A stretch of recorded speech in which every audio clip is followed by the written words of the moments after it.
Donald Trump ने कहा है कि हम 10 दिन कोई हमला नहीं करेंगे, शायद वो 10 दिन और तैयारी करना चाहते हैं। इसके अलावा खबरें आई हैं कि हिजबुल्लाह ने जो है ज़बरदस्त मिसाइल अटैक्स किए हैं इसराइल के ऊपर, और अब हिजबुल्लाह भी जो है वो बैलिस्टिक मिसाइल्स फायर कर रहा है, जिससे खासा नुकसान हो रहा है इसराइल को। जो ईरान मिसाइल्स फायर कर रहा है वो तो कर ही रहा है। इसके अलावा हूती की तरफ से अब जो है एंट्री हो गई है हूती की, और हूती ने साफ कर दिया है कि अगर किसी भी तरह के और हमले होते हैं ईरान पे तो बाब अल मंदाब स्ट्रेट्स को बंद कर दिया जाएगा। ये मैंने आपको पिछले वीडियो में बताया था, और अल्टीमेटली देखिए हूती की एंट्री साफ दिखाई दे रही है। इसी के बीच जर्मनी के विदेश मंत्री का एक और नया बयान आ गया है। उन्होंने कहा है कि अब ईरान और अमेरिका के बीच में सीधी बातचीत हो सकती है बिना किसी मध्यस्थता के। तमाम चीजें, तमाम बातें ईरान की तरफ से फिर साफ कर दिया गया है कि किसी तरह की कोई बातचीत नहीं होगी। ये सब कुछ डेवलपमेंट है, लेकिन इस बीच बेहद अहम खबर जो नॉर्थ कोरिया से आ रही है, और यह कहा जा रहा है कि एक बार फिर नॉर्थ कोरिया के लीडर किम जोंग उन ने इशारों इशारों में ईरान से यह कह दिया है कि अब फौरन न्यूक्लियर टेस्ट करिए, अब तो जल्दी से न्यूक्लियर बम बनाइए, अब जल्दी से न्यूक्लियर परीक्षण कर लीजिए, एटम बम का धमाका कर दीजिए, अब और इंतजार मत करिए। यह संदेश आया है किम जोंग उन का ईरान के लिए। जिस तरह से ये ईरान पर हमले हुए उसके बाद किम जोंग उनकी तरफ से अपनी सेना को ये कहा गया है कि जो हमारा स्टैंड था न्यूक्लियर टेस्ट करने का, न्यूक्लियर बम बनाने का, वो पूरी तरह से सही साबित हुआ, अब यही हमारी रक्षा भी कर रहा है, ये कहना है किम जोंग उन का। देखिए नॉर्थ कोरियन जो खबर है मैं आपको बताऊं, North Korean leader Kim Jong Un has vowed that his country is not stepping back from nuclear weapons, not now, not later, not ever. उन्होंने ये कह दिया है कि नॉर्थ कोरिया की लीडरशिप जो है वो एटम बम से, न्यूक्लियर परीक्षणों से ना कभी पीछे हटी है, ना हटने जा रही है, और भविष्य में भी कभी नहीं हटेगी, और हम अपने न्यूक्लियर हथियार हमेशा बनाए रखेंगे। In a speech that sounded less like routine policy and more like a warning, the North Korean leader declared that his country's nuclear status is irreversible, no ambiguity, no room for negotiations. Kim Jong Un ने यह कह दिया है, साफ कर दिया है कि उनकी nuclear policy, atomic policy irreversible है, वो उससे कभी पीछे नहीं हटेंगे और उसके बारे में किसी से कोई बातचीत नहीं करेंगे। देखिए ये जो पूरा बातें किम जोंग उन कह रहे हैं, ये ईरान पर जिस तरह से हमले हुए और मिडिल ईस्ट में जो जंग छिड़ी हुई है, इसका उन्होंने कंक्लूजन निकाला। नॉर्थ कोरिया ने हमेशा ये कहा कि हमें अपनी रक्षा के लिए हमने एटम बम बनाए हैं और ये हमारा डिटरेंट है। जब तक हमारे पास एटम बम है, दुनिया की कोई ताकत, ट्रंप की ओर इशारा है, अमेरिका की ओर इशारा है, हम पर हमला नहीं कर सकती, और अगर हम पर हमला करेगी तो उसका नतीजा फिर होगा न्यूक्लियर वॉर। ये बात किम जोंग उन हमेशा से कहते रहे, और जब भी कोई इस तरह का थ्रेट आता है तो वो हमेशा एक जो है बैलिस्टिक मिसाइल अपनी फायर कर देते हैं और इंटरकॉन्टिनेंटल बैलिस्टिक मिसाइल्स की, इंटरकॉन्टिनेंटल मिसाइल्स की बात करने लगते हैं। तो उन्होंने साफ कर दिया है कि हमारे न्यूक्लियर प्रोग्राम जैसा चल रहा था वैसा ही चलेगा, और इसके बारे में हम किसी से बातचीत भी नहीं करेंगे, ये भी कह दिया है। Speaking at North Korea's Supreme People's Assembly, Kim accused the United States of carrying out state-sponsored terrorism and aggression. उन्होंने ये कहा, अपनी जो लेटेस्ट स्पीच आई उनकी, उसमें उन्होंने अमेरिका पर आरोप लगाया कि अमेरिका स्टेट स्पॉन्सर्ड टेररिज्म और एग्रेशन कर रहा है, यानी एक प्रकार का आतंकवाद अमेरिका फैला रहा है और हमले कर रहा है। ये आरोप किम जोंग उन ने अमेरिका के ऊपर लगाए हैं, ट्रंप के ऊपर लगाए हैं। उनका कहना ऐसा है, किम जोंग उन कह रहे हैं कि असली आतंकवाद का काम अमेरिका कर रहा है, इस तरह के आरोप लगाए।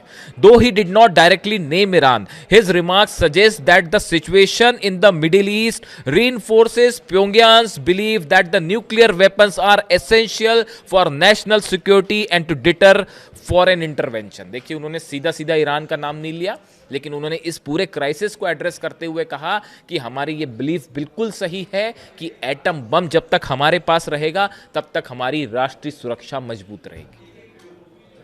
ये नए फैसले किम जोंग उन के, उन्होंने अपनी सेना को आदेश दिया है, अपने साइंटिस्ट को आदेश दिया है कि जो एटॉमिक कार्यक्रम चल रहा है उसको और तेजी से आगे बढ़ाया जाए और अपनी सुरक्षा के लिए सब इंतजाम किए जाए, न सिर्फ एटम बम की दिशा में बल्कि लॉन्ग रेंज जो मिसाइल्स हैं उस कार्यक्रम को भी अपनी सुरक्षा के लिए नॉर्थ कोरिया आगे बढ़ाता रहे।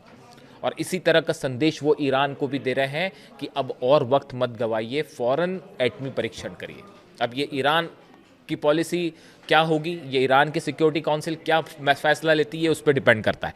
लेकिन आज इस खबर को लेने का एक बड़ा वजह भी है। देखिए, एक नया बयान आया है जो कई मीडिया में है, सुर्खियों में है।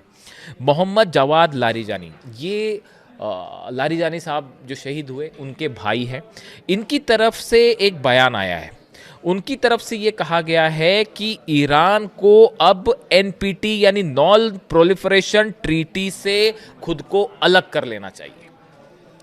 देखिए, उनकी तरफ से जो बयान आया इसके बड़े मायने हैं और ये कुछ बड़ा इशारा कर रहा है। देखिए, एक तो मैं इनके बारे में बताना चाहूँगा कि जो मोहम्मद जवाद लारिजानी साहब हैं, a prominent hardliner politician and brother of deceased senior Iranian officer Ali Larijani has been calling for Iran to suspend its membership in the non-proliferation treaty amid escalating regional tensions। उन्होंने ये कहा, पहले भी वो ये कह चुके हैं कि एनपीटी से बाहर हो जाए ईरान, अब किसी तरह के कोई कानून मानने की जरूरत नहीं है इन हमलों के बाद, और वो जोर दे रहे हैं एनपीटी पर।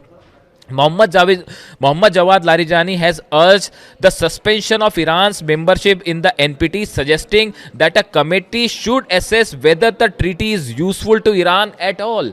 वो ये कह रहे हैं कि अब हमारी सिक्योरिटी काउंसिल को ये सोचना चाहिए कि एनपीटी के नियमों को अब मानना ज़रूरी है भी या नहीं, ये ईरान के लिए फ़ायदेमंद है या भी नहीं है, इसको अलग करिए। यानी एनपीटी से अलग होने का मतलब यह है कि ईरान अब स्वतंत्र होगा एटमी कार्यक्रम को आगे बढ़ाने के लिए। अब ईरान पर किसी तरह की कोई रोक टोक नहीं होगी।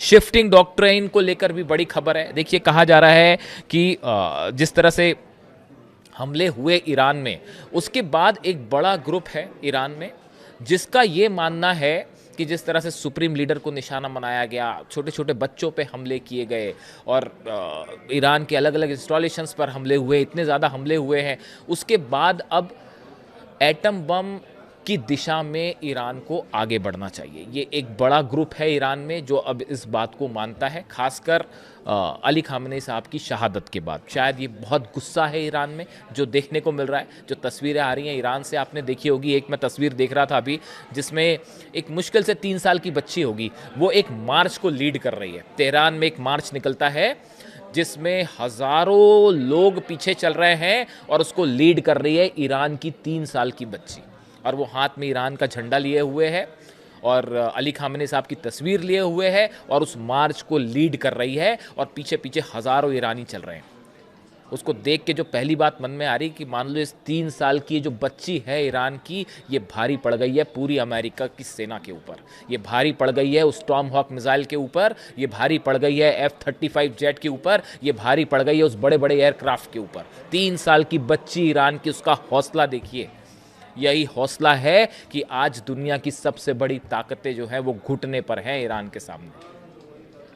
तस्वीरें जो आ रही है वहाँ से आप खुद देखिए, कुछ बोलने की ज़रूरत नहीं है, उस पर मैं अपने मुद्दे पर वापस आता हूँ। देखिए, जिस तरह से अली लारिजानी साहब की शहादत हुई उसके बाद जो मैं बात कर रहा था कि कई सारे लोग ये मान रहे हैं और उसमें बताया जाता है कि मोहम्मद जवाद लारिजानी जो हैं एक हार्डलाइनर हैं और उनका रुख ज़्यादा एग्रेसिव होता है, आक्रामक होता है, सेना से जुड़े रहे हैं वो हमेशा। तो उनका इस तरह का बयान है, उनका इस तरह की बात है कि एनपीटी से अलग हो ईरान।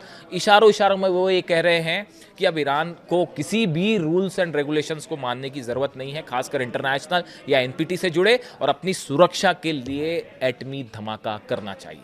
इस तरह की उनकी इशारों इशारों में ये बात करें। हालांकि जो मुस्तफा खामेनेई हैं ईरान के नए सुप्रीम लीडर, उनकी तरफ से बयान आया है कि हमारा एटम बम जो है वो हमारा ईरान का हौसला है, ईरान की हिम्मत है, इस तरह का वो बयान आया है उनका। लेकिन लगातार ये एटमी परीक्षण वाली बात अब जो है वो बढ़ती जा रही है, ईरान में डिमांड बढ़ती जा रही है। देखिए, कुछ समय पहले एक बयान आया था, वो भी अमेरिका की तरफ से इस तरह के बयान दिए गए कि 48 घंटे के अंदर जो है वो ईरान जो है वो न्यूक्लियर बम बना सकता है, एटमी परीक्षण कर सकता है, इस तरह के बयान आए। उस समय भी ये जो मोहम्मद जवाद लारिजानी साहब हैं, इनकी तरफ से ये बयान आया था कि अगर दुश्मन ऐसा सोचता है तो दुश्मन गलत नहीं सोच रहा।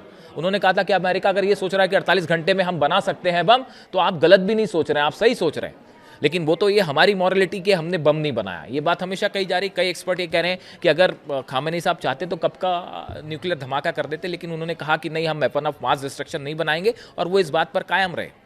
लेकिन अब नई परिस्थिति है, उनके ऊपर हमले हुए। ईरान में देखिए जो जिस तरह के हमले हुए, अटैक्स हुए हैं, छोटे छोटे बच्चे शहीद हुए हैं, अब उसको लेकर क्या कहा जाए। तो उसके बाद एक बड़ा आक्रोश है लोगों में, और वो कई लोगों का ये मानना है कि अब वक्त आ गया है कि अब रुकना नहीं है, अब तो टेस्ट हो ही जाना चाहिए। और किम जोंग उन भी इसी तरह की बात कर रहे हैं, इशारों इशारों में वो कह रहे हैं कि अब हम तो किसी से बात नहीं करेंगे, हमारा प्रोग्राम जैसा चल रहा है उसी स्पीड से, बल्कि उन्होंने आदेश दे दिया किम जोंग उन ने कि और तेजी से न्यूक्लियर प्रोग्राम को आगे बढ़ा, यानी कोई हमला करने की सोचे भी ना। तो अब सवाल ये है कि क्या ईरान की न्यूक्लियर डॉक्ट्राइन में, देखिए ये अभी तो जंग के हालात हैं, डोनाल्ड ट्रंप भले कहते रहें, कुछ भी कहते रहें, 10 दिन बाद रोक दिया है, हमला करें ना करें, वो लगातार हमले जारी हैं। अभी जब मैं आपसे बात कर रहा हूँ, अभी थोड़ी देर पहले तेहरान पर हमले हुए, मिसाइल्स गिरी है थोड़ी देर पहले ही। तो अब ये सब बातों का कोई मतलब नहीं है कि कौन कह रहा है सीज फायर होगा नहीं होगा। इसी बीच में एक बड़ी बात और करना चाह रहा हूँ, अगली वीडियो में मैं इस पर बात करूँगा। जो ईरान के बॉर्डर्स हैं उन पर खास नज़र रखने की ज़रूरत है, चाहे वो कुवैत से जुड़ा हो, चाहे वो इराक से जुड़ा हो, चाहे वो अफ़गानिस्तान से जुड़ा हो या पाकिस्तान से जुड़ा हो। ईरान के जो बॉर्डर्स हैं उस पर काफ़ी हलचल है। अब मैं क्या कहना चाहता हूँ वो अगले वीडियो में बताऊँगा, बाकी आप खुद समझदार हैं कि कहाँ कहाँ से ईरान पर कहाँ कहाँ से हमले हो सकते हैं।